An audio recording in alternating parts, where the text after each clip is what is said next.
into the verticals, so the verticals are all about, the benchmarking is all about miles between breakdowns and miles between repairs.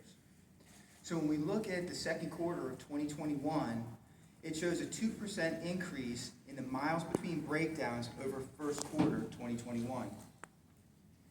There was a 13.6% decrease in miles between breakdowns over the same quarter in 2020.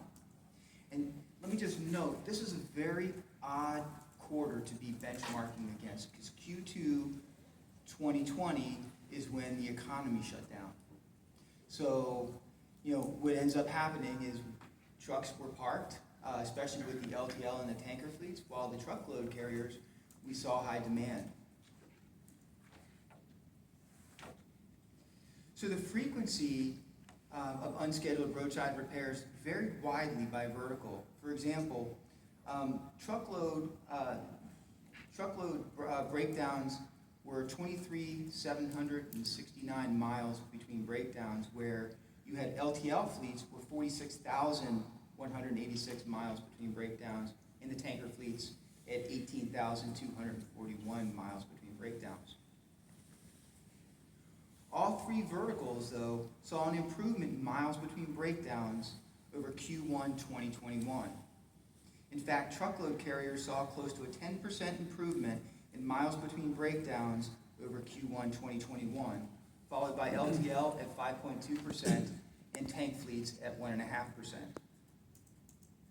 Looking at the verticals against the same period in 2020, only the truckload fleets saw an improvement in miles between breakdowns over the same quarter in 2020. With the utilization in Q2 2020 down, fleets were taking time to catch up on PMs and do the necessary repairs. And while truckload carriers experienced increase in demand during the beginning of the pandemic, both the LTL and tanker fleets had equipment parked. Looking into the VMRS, the top 5 roadside repairs for second quarter of 2021 accounted for almost 70% of the roadside repairs. So let's take a little bit deeper dive into what those top 5 were. Number 1, tires at 74,854 miles between breakdowns. Brakes was at 285,000 miles between breakdowns. Power plant was at 562 miles between breakdowns.